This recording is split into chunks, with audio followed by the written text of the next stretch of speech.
Hello my dear students. आज हम अपना नया टॉपिक स्टार्ट करने जा रहे हैं, half subtractor. Recently last video में हमने पढ़े थे, एक फुल एडर पढ़ा था और ये भी पढ़ा था कि how to construct a full adder using two half adder. अभी हम सब्ट्रैक्टर की बात कर लेते हैं। एडर एडिशन प्रदान कर रहा था, सब्ट्रैक्टर हमारा 2 बिट्स का सब्ट्रैक्शन प्रदान करेगा।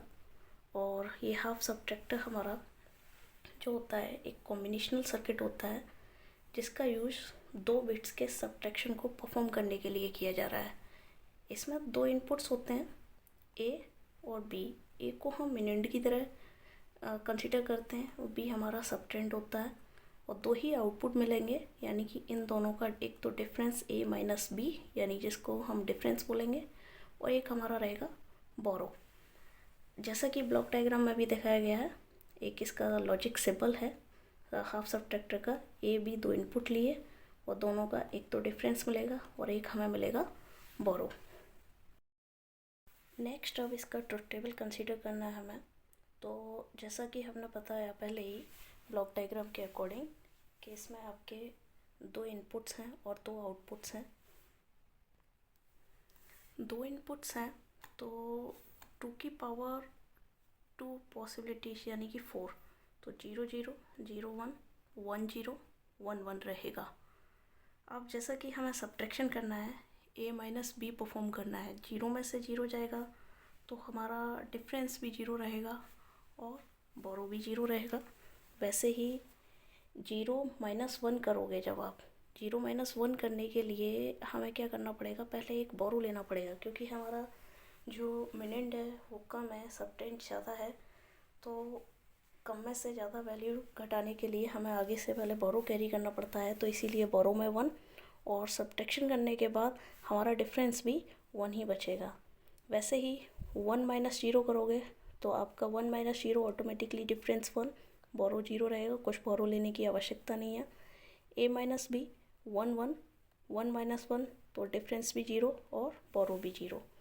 अब हमें देखना यह है, जैसे कि हमने प्रीवियसली फुल एडर में भी देखा था, जो सम और कैरी हमें जो मिले थे उनसे हमने एक लॉजिक एक्सप्रेशन निकाला था। वैसे ही यहाँ डिफरेंस में देखना कहाँ कहाँ आउटपुट आई है। एक हमारा यहाँ पे आउटपुट आई है और एक यहाँ आई है, यानी M0 M1 M2, यानी 2 1 और 2 पर आउटपुट आई है और बोरो में केवल 1 पे आउटपुट आई है। तो जो भी ई डिजिट्स आई हैं उनके लिए एक logic expression sum of product की फॉर्म में हमें लिखना है। तो हमें देखना है कि यहाँ 1 के आगे देखना है A0 B1, तो इसीलिए A बार B प्लस इस 1 के आगे देखिए A1 B0, इसीलिए A इंटू बी बार। ये हमारा एक्सोर गेट का ही होता है, A एक्सोर B। बोरो में एक ही जगह हमारा आउटपुट हाई है, तो A एक जगह आउटपुट हाई है, इसी में हम सामने देखेंगे A हमारा 0 B1, तो A बार इंटू B। तो इस लॉजिक एक्सप्रेशन के लिए एक हम अपना लॉजिक सर्किट ड्रॉ किया हुआ है। तो एक्सोर गेट का सिंबल जैसा कि हम जानते हैं ये एक्सोर गेट है और ये इसका सिंबल हो गया। इसमें 2 इनपुट ए बी दिए, डिफरेंस हमारा हो गया ए एक्सोर बी। एंड गेट इसलिए लगाया क्योंकि बोरो में हमारा ए डॉट बी हो रहा है ना, अब हम बोरो के लिए ड्रॉ करेंगे तो हमें एक एंड गेट की आवश्यकता है। तो जो ए है वो कॉम्प्लीमेंट के साथ है, यानी कि ए इनपुट जो हम देंगे एक नॉट गेट के थ्रू देंगे, जिससे हमारा इनपुट जाएगा ए बार एंड में और एक बी इनपुट, तो बोरो हमारा आ गया ए बार बी। तो इसी के साथ हमारा ये हाफ सब्ट्रैक्टर का प्रोसेस जो भी था वो कंप्लीट हुआ। इससे आगे नेक्स्ट जो रहेगा हमारा फुल सब्ट्रैक्टर रहेगा।